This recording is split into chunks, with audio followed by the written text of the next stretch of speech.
We finally reached Dark Mountain, but we'll be entering the place itself in just a minute, after I fight this trainer and grab an item that's in the area. Now, about the boss battles I did last video, I did a bit of research on the movesets of the Pokemon I faced, and I was intrigued at what I saw. So for Ace Trainer Slight, her Gengar was holding a wide lens because it had Focus Blast and Thunder as two of its moves. Once again, the Focus Sash would have been a better option given how frail Gengar is. But still, what is it with people in Focus Blast anyway? What do they see in that move? I don't like that move too much because it's pretty inaccurate. As for Thunder, well, I feel as though Gengar should have had Thunderbolt instead because at least it has perfect accuracy unlike Thunder. Anyway, also, her Tentacruel knew Toxic Spikes, and because of that, I'm really glad I went with Giratina because had I gone with Cresselia, Tentacruel would most definitely survive a Psychic and then use Toxic Spikes. Well, actually, the Toxic Spikes wouldn't have mattered that much because only Palkia would have been affected by it. But still, it's pretty annoying dealing with entry hazards. And as for Buck's team, well, three of his Pokemon really stuck out to me. Those three being Shuckle, Umbreon, and Cloyster. Mostly because of their movesets. So for Shuckle, aside from Protect, it also knew Toxic, Encore, and Rest, and it was holding the Lumberry too. Yes, a Pokemon with no attacking moves. I've been down that road so many times. First Umbreon, aside from Payback, it also knew Confuse Ray, Toxic, and Moonlight, and it was holding the Chople Berry. And for Cloyster, its ability was Skill Link, and its moveset consisted of Icicle Spear, Hydro Palm, Spikes, and Toxic Spikes. Okay, there's the entrance to Stark Mountain, and we see two Galactic Grunts about to enter the place. And they're saying that Charon is now calling the shots since Cyrus went missing at the Distortion World. And basically, what they're saying is, since Charon doesn't have the qualities of a leader like Cyrus has, they're kind of hesitant to go along with his plans. So yeah, it looks like Team Galactic is really starting to fall apart.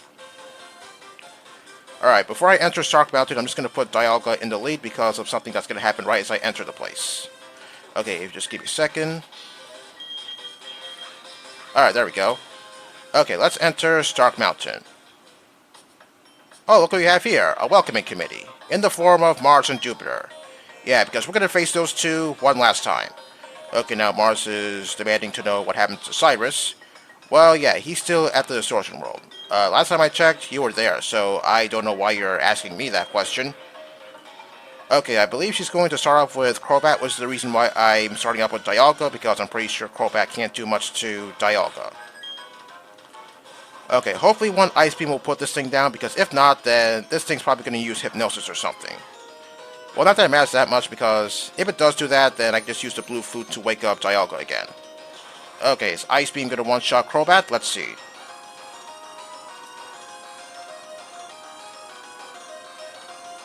Oh wow, okay, one-hit KO. And you know, I actually thought Crobat would go first because it's a pretty fast Pokemon, so yeah, I was expecting it to go first. Oh well. Electivire? Let's see, how about Giratina? I know that thing has Ice Punch, but it doesn't really matter because, well, I don't think it's going to do that much, so I should be okay. Besides, it's better than going with Shaman because I don't think Shaman can take a Ice Punch in its Sky form.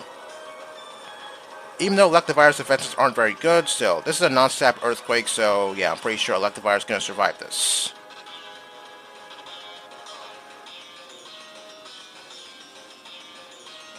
Oh man, so close.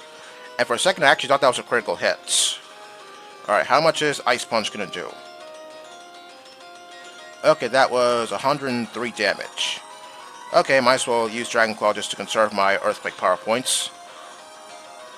You know, had Electivire been holding the Life Orb, then yeah, Ice Punch would, yeah, I guess it would do a lot more damage, but at least it'll kill itself due to the Life Orb. Perugly? Let's see, how about Palkia? I was going to go with Shaman, but maybe I'll save Shaman for another Pokemon. Whatever she has. Okay, I know this thing has Fake Out, so I assume it's going to go with that first, right?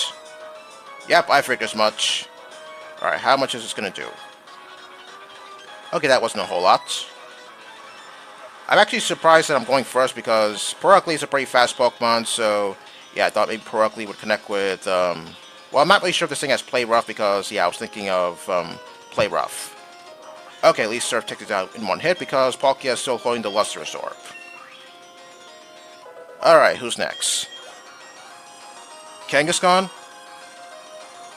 Okay, I guess I'll go with Shaman and see what it could do. Hopefully I'm making the right decision here. Yeah, sure, Seed Flare is pretty inaccurate, but maybe I could harshly lower Kangaskhan's special defense, so that way I could take it down a little bit more quickly. Fake out again. Alright, how much is that going to do? Did it do a little bit more than Pericles' fake out, or maybe not? Well, whatever. Alright, how much is Seed Flare going to do? Okay, over half damage, and harshly lowers its special defense. Body Slam, okay, hopefully that doesn't paralyze me. Okay, for a second I thought that was a critical hit. Alright, I'm just going to conserve my Seed Flare power points and just go with Giga Drain. Okay, after the special defense drop, it's going to take down Kangaskhan. Alright, there we go.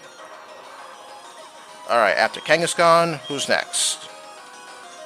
Yanmega? I'm going to go with Dialga for this one because I'm not really sure if I'm going to be faster than Yanmega, and if I'm not, then I'm probably going to die to whatever flying type move this thing has. Well, whatever it has, I'm pretty sure it can't do much to Dialga. Oh, but it can't do that. To attack to raise its speed. Right? Yep, I figured as much. Yeah, I found enough young makers to know that they like to do that. Bug Buzz, well, that really shouldn't do much. Oh yeah, that was barely anything. Well, anyway, Yanmega's defenses aren't very good, so Flamethrower is more than likely going to one-shot it. Had Shaman been in its land form, then yeah, I definitely wouldn't have kept it in. But yeah, maybe I could have tried to one-shot Yanmega with the Shaman's Air Slash, but yeah, I just didn't want to take the risk. Bronzong. For this one, I'm going to go with Giratina because I think hitting Bronzong with a stat-powered Shadow Force is better than hitting it with a non-stat Flamethrower. I don't think this thing has Heat-Proof, so yeah, maybe I could have kept Dialga in, but I'm pretty sure this thing has Earthquake, and well, even though Bronzong's not a very good offensive Pokemon, still, I don't think Earthquake would have done that much to Dialga. Okay, Shadow Force going to one-shot Bronzong. This thing is pretty defensive. Alright, there we go. One-hit KO. And with that, we've taken down all 6 of Mars's Pokemon. Yeah, it was a huge exercise, but hey, it was well worth it. Okay, and after that, I'm now going to fight Jupiter, but don't worry, your Pokemon are going to be healed before you fight Jupiter. Who heals you, or what heals you, I have absolutely no idea. Oh wow, Jupiter calling Mars weak. Is it common for Team Galactic commanders to rip on each other? But you know, I feel as though Jupiter is more calm than Mars. I'm not really sure if anyone else sees that. Okay, for Jupiter, I believe she's going to lead with the Bronzong, but I don't think her Bronzong has Earthquake, so I should be okay using Dialga's Flamethrower. Once again, this one doesn't have Heat-Proof, so I'm expecting Flamethrower to do quite a bit of damage. I'm not expecting one-hit KO because, well, first off, Dialga doesn't have stab on Flamethrower, and Bronzong is pretty defensive. Oh wow, not even in the red. Swagger? Oh man, that's going to get annoying. Well, okay then, I guess I'll just use the yellow flute to snap Dialga out of confusion.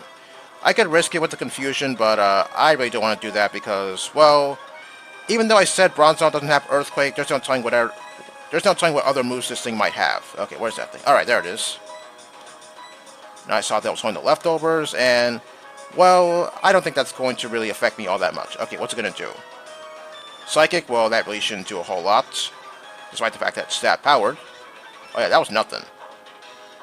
Alright, one more Earthquake should take down Bronzong. But had Psychic lowered my special defense, then I don't think it would have mattered that much. It all depends on what Jupiter's going to send out next. And down goes Bronzong. Alright, 1 down, 5 to go. Who's next? Gastrodon? Okay, obviously Shaman is the right Pokemon to use against Gastrodon, so use it I will. Alright, hopefully Seed Flare doesn't miss, because if it does, then I'm pretty sure I'm going to take an Ice Beam from that thing, because yeah, I know for a fact that it has Ice Beam. Alright, there we go. Well, I could have gone with Giga Drain, but whatever. Seed Flare works as well. Okay, since Grass is Gastrodon's only weakness, it's not going to survive that. And down it goes, with a critical hit. Yeah, talk about overkill. Alright, after Shaman gains a level, who's next? Crobat? I guess I'll go back with Dialga. Although I seem to recall that Jupiter's Crobat knows Double Team, so yeah, that could give me a lot of trouble. Yeah, I seem to remember what happened back at Spirit Pillar, where one of the Crobats was spamming Double Team, and I'm pretty sure that Crobat was Jupiter's Crobat. Hurricane? Okay, it's not going to go for Double Team for some reason. Well, okay, not complaining. Hopefully Ice Beam one-shots this thing.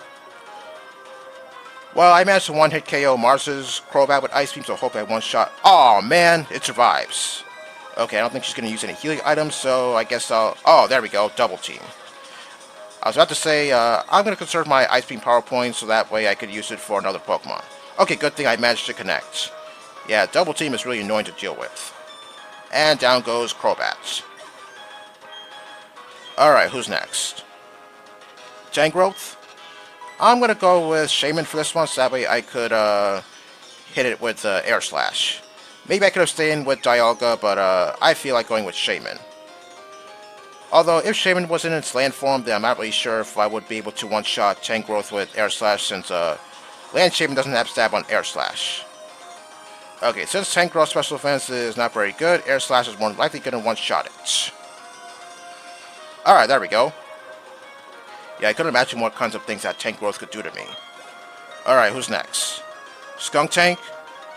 I'm gonna go with Giratina because I don't feel good keeping Shaman in because I'm liable to take a poison type loop to the face, and I don't know if Shaman can take that. Yeah, sure, I have Earth Power, but yeah, I don't want to risk losing Shaman because of my poor decision making.